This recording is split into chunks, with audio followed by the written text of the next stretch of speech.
우리가 지난 말씀 4장 끝부분의 말씀을 통해서 사도 바울이 그렇게 선포를 했었죠. 우리의 겉사람은 날로 낡아져 가지만 그러나 우리의 속사람만큼은 날로 새로워지고 있다고.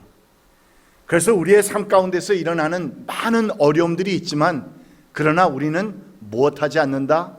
낙심하지 않는다고 그렇게 선언을 했습니다. 그러니까 날마다의 삶 가운데서 이런저런 어려움들과 문제들을 우리는 당하면서 겪고 살고 있지만 그러나 우리가 장차 하늘나라에서 우리가 경험하게 될 그 영원한 영광과 비교해 본다면 그것은 감히 비교할 수 없는 것이기 때문에 저 하늘나라의 그 우리의 영광과 또한 주어질 면류관을 마음에 품고 살아가게 되면은 그러면 현재 우리가 당하고 있는 온갖 고난과 환난들을 능히 우리는 무엇할 수 있다? 이겨낼 수 있다라고 그는 선포한 것입니다. 자, 이같이 영적인 눈을 떠서 이 세상과 또 현실 너머를 볼 수 있는 그런 영적인 눈을 소유하게 된 바울이 오늘 말씀 5장 이 말씀에서는 장막집과 영원한 집을 비교하면서 하늘나라의 그 영광의 날들을 바라보며 사는 우리 성도들은, 그리스도인들은 아직 그 눈을 뜨지 못한 이 세상의 사람들과는 아주 차원이 다른, 생각할 수도 없이 차원이 다른 그러한 멋진 삶을 살아갈 수 있는 그 비결에 대해서 이렇게 말을 하고 있습니다. 1절 말씀입니다. 땅에 있는 우리의 장막집이 무너지면 하나님께서 지으신 집, 곧 사람의 손으로 지은 것이 아니라 하늘에 있는 영원한 집이 우리에게 있는 줄 압니다. 무슨 말입니까? 우리는 이렇게 되나 저렇게 되나 상관이 없다는 것입니다. 아니, 상관이 없는 것이 아니라 이렇게 되어도 할렐루야, 저렇게 되어도 아멘 하면서 사도 바울은 장막집과 영원한 집이 이렇게 있음을 우리에게 비교하면서 우리의 장막집이 무너지게 되면 우리는 하나님께서 허락하신 영원한 집에 거하면 될 것이다. 그리고 영원한 집이 우리에게 주어진다면 우리는 아멘과 할렐루야로 받아들일 수 있다라면서 이렇게 되나 저렇게 되나 우리는 할렐루야 하면서 찬양과 영광을 하나님께 돌리고 있는 것입니다. 그러니까 바울은 지금 자신이 복음 사역으로 인해서 당하고 있는 박해와 고난 때문에 어쩌면 자신의 장막집이, 자신의 생명이 끊어질 수도 있다고 생각되는 아주 극한 상황이었습니다. 그런 상황들이 많은 가운데서 이 장막집과 영원한 집을 비교하면서 그럼에도 불구하고 우리가 낙심하지 않고 그럼에도 불구하고 우리는 희망과 소망이 있다라고 하는 메시지를 던질 수 있었던 것은 바로 그는 영적인 눈을 떠서 우리에게는 장막집, 영원한 집 이렇게 구분할 수 있는 눈이 있었다는 것입니다. 생업을 위해서 장막과 텐트 만드는 일을 했었던 사도 바울, 복음 사역을 감당하면서도 혹시나 아직도 주님을 잘 알지 못하는 영혼들이 실족하여서 자기가 거기에서 돈을 받는 것이 시험에 들어서 실족하는 사람들이 있을까봐, 또는 그 당시에는 이렇게 저렇게 서포트하는 문화가 많이 없었기에 그래서 사도 바울은 이렇게 장막과 텐트 만드는 일을 하면서 발견한 것은 아무리 견고하고 튼튼하게 만든 장막이라 할지라도 결국에는 언젠가는 무너질 수밖에 없다는 그 한계성을 누구보다도 잘 알고 있었기 때문에 이 땅에서 결국에는 언젠가는 사라지게 될 우리의 육신의 몸을 무엇에 비교하고 있다? 장막집에 비유하면서 결코 무너지지 않는 하나님께서 지으신 저 영원한 집, 영원한 집을 비교해서 말하고 있는 것입니다. 그리고 예수 그리스도를 믿는 우리에게는 바로 그 같은 이 영원한 집이 우리에게 약속이 되어 있다. 이것을 우리는 확신하기 때문에, 그리고 이 세상에서 우리가 있고 있는 이 장막집이 무너지더라도 그래서 이 모든 것이 다 끝이 나는 것이 아니라 부활의 첫 열매가 되신 예수 그리스도를 따라서 우리 또한 그 영원한 집을 덧입게 될 날을 우리는 고대하며 기다리고 있다 하면서 우리 성도들 하여금 무엇을 바라보며 살아야 할 것인지에 대해서 우리의 눈을 낮은 곳을 향해서 계속 돌리고 있는 우리의 눈을 다시 들어서 하늘을 향해서 영원한 집을 향해서 바라보며 살라고 우리에게 촉구하고 있는 것입니다. 2절 말씀입니다.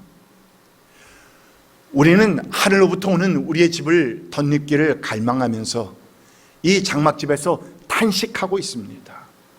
우리가 이 장막을 벗을지라도 벗은 몸이 되지 않을 것입니다.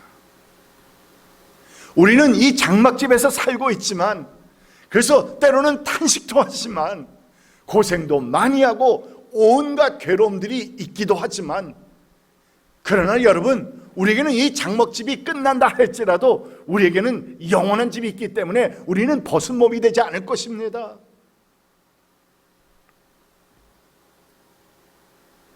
그래서 우리는 하늘로부터 오는 영원한 집을 갈망하면서 사는 성도들인데, 이런 성도들에게는 이 세상 사람들과는 차원이 다른 삶을 살 수 있게 된다고, 또한 그 이유에 대해서 오늘 본문 7절 말씀에서는 이렇게 말합니다.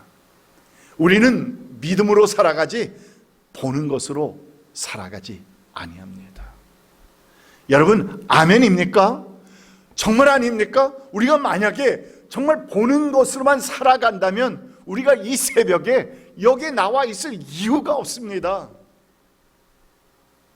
우리가 보는 것으로만 살아간다면, 우리 눈에 그냥 보여지고 우리 손에 만져지는 것으로만 우리가 살아가고 있다면, 그것에만 근거해서 살아가고 있다면 우리는 이 새벽에 여기에 나와서 우리의 잠을 깨우고 이렇게 나와서 우리가 주님 앞에 찬양하고 예배 드릴 이유가 하나도 없다는 말 아니겠습니까?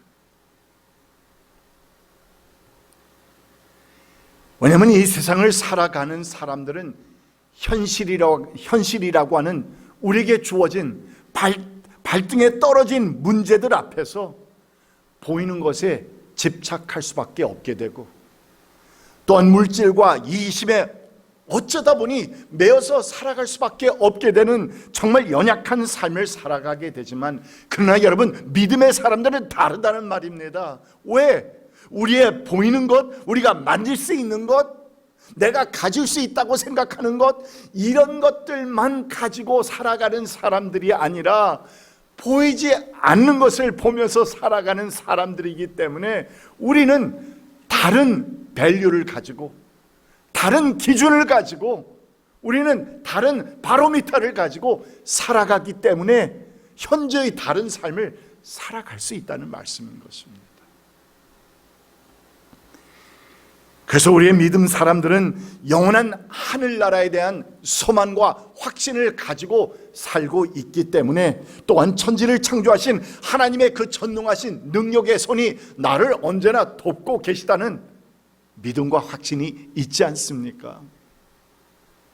비록 내가 연약해서 실족하더라도, 또한 실수하더라도 하나님께서는 자비하셔서 나에게 은혜를 베푸시고 긍휼을 베푸시고 나를 도우신다고 하는, 나를 다시 일으켜 세우시겠다고 하는 그러한 믿음과 확신이 있지 않느냐 말입니다.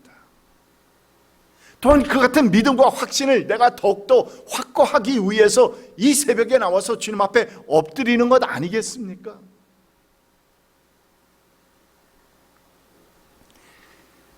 그런 것이 있기 때문에 우리 믿는 사람들은 우리 인생에 있는 모든 어려움들을 당당하게 이겨내면서 우리는 여유를 오히려 가지고 살 수 있게 되는 것입니다.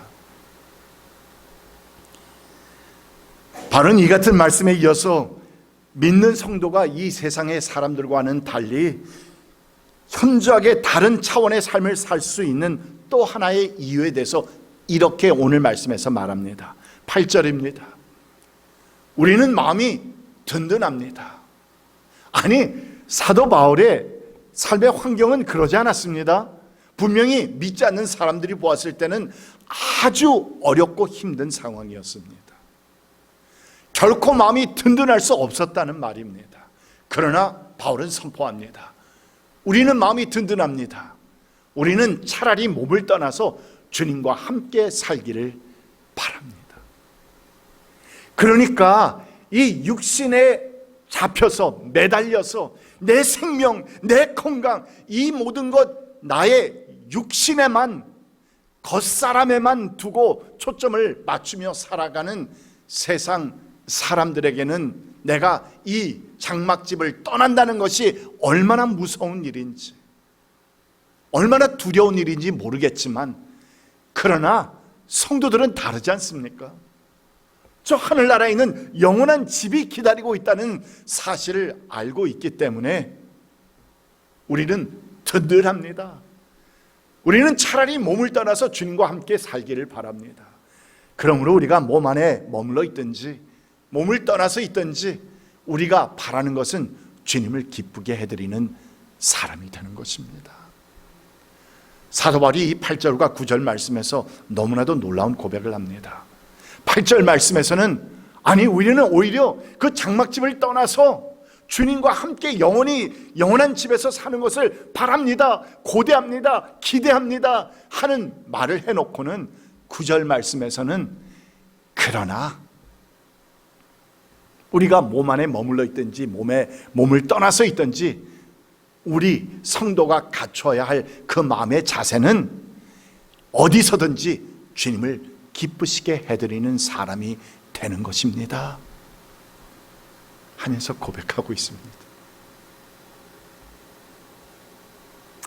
그래서 혹 이 세상의 고난과 환난으로 인해서 우리의 장막집이 무너지는 그러한 큰 어려움을 당한다 할지라도 어차피 하루라도 빨리 주님과 함께 살기를 원하는 그런 마음을 깊이 주님과 교제하는 성도들은 가지고 있거든요. 이래도 저래도 나는 할렐루야다라는 믿음과 확신이 있는, 또한 소망을 가지고 있는 사람들이기 때문에 든든하지만, 그러나 우리의 그 시간과 때를 주관하시는 분은, 주장하시는 분은 오직 하나님이시기 때문에 하나님께서 나에게 그 시간을 이 땅에서 머물도록 허락하시는, 장막집에서 머물도록 허락하시는 그 시간만큼은 내가 몸을 떠나서 있든지 머물러 있든지 무엇을 하는 것이다? 주님을 기쁘시게 해드리는 사람이 되는 것이 우리의 몫이라는 것입니다. 우리의 신분이라는 것입니다. 우리의 사명이요 소명이라는 말입니다. 왜냐하면 우리가 그렇게 이 세상에서 주어진 하나님께서 주신 시간을 낭비하거나 또는 내 자신의 유익만을 사용할 수 없는 것은 다름이 아니라 우리에게는 그날이 주어졌고 그날에는 반드시 주님의 심판대에 우리는 설 사람들이기 때문인 것입니다. 10절 말씀을 봅니다. 우리는 모두 그리스도의 심판대 앞에 나타나야 합니다. 그리하여 각 사람은 선한 일이든지 악한 일이든지 몸으로 행한 모든 일에 따라 마땅한 보응을 받아야 합니다. 이처럼 우리는 주님 오시는 그 마지막 날에 한편으로는 기쁜 마음으로, 한편으로는 두려운 마음으로 주님을 맞이해야 하는 그날이 우리에게는 있기 때문에, 그래서 우리가 이 땅에 살면서 보였던 모든 말과 행동과 삶에 대한 평가를, 심판을 받게 될 것이기 때문에, 또한 그 심판은 죽음으로 이 세상이 끝이라고 생각한 사람들에게는, 그들에게는 죽음의 시작이 될 것입니다. 영원한 죽음의 시작이 될 것이지만, 그러나 죽음 너머에 영원한 집이 있고 영원한 삶이 있음을 믿으면서 살아왔던 우리 성도들에게는 영원한 생명의 삶이 시작되는 시간입니다. 그들에게는 영원한 죽음이 시작되는 시간이지만 우리에게는 영원한 삶이 시작되는 시간이라는 이 말씀을 우리는 명심해야 하는 것입니다. 오늘 우리에게 허락된 말씀을 통해서 사역의 고난과 죽음의 위협 앞에서 영원한 하나님의 나라를 바라보면서 담대함을 보이고 있고 든든하다고 말하고 있는 이 바울의 모습을 통해서 우리가 지금 입고 있는 이 장막집은 언젠가는 반드시 무너지지만, 그러나 우리에게는 하늘에 있는 영원한 집이 우리에게 주어졌음을 확신하는 가운데서 여러분 담대한 마음을 가지고 이 땅에서 주어진 그 시간만큼 주님을 기쁘시게 해드리는 그러한 삶이 되시기를 축복합니다. 기도합시다. 우리가 오늘 말씀을 묵상하면서 몇 가지의 기도를 올리기를 원합니다. 여러분, 장막집과 영원한 집에 대한 확실한 이해를 가지고 나는 살고 있습니까? 우리의 장막집이 끝나고 영원한 집으로 부르시는 그 때는 모든 시간과 때를 주관하시는 하나님이심을 인정하면서 나는 하나님께서 내게 허락하신 이 땅에서의 시간을 귀한 것으로 여기고 최선의 삶을 살고 있습니까? 장차 그리스도의 심판대 앞에 모두가 서게 될 우리가 육신을 입고 이 땅에서 허락된 이 시간 동안 우리가 남은 생을 어떻게 살아야 할지를 생각하면서 주님께 기도하며 나아가는 시간을 가져보겠습니다.